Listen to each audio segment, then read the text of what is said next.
नमस्कार, एकमत live news मराठीवरती आपले सहर्ष स्वागत आहे। महामानव डॉक्टर बाबासाहेब आंबेडकर यांच्या जयंतीदिनी समता सैनिक दलाची मानवंदना व महामानवाच्या पूर्णाकृती पुतळ्याला अनेक मान्यवरांकडून अभिवादन।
मागून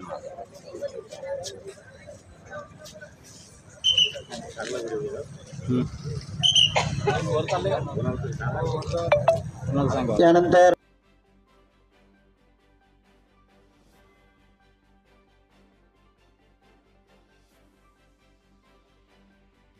बातमीला लाईक करा, कमेंट करा, शेअर करा व सर्वात आधी ताज्या घडामोडी बघण्यासाठी एकमत लाईव्ह मराठी न्यूज चॅनलला सबस्क्राइब करा।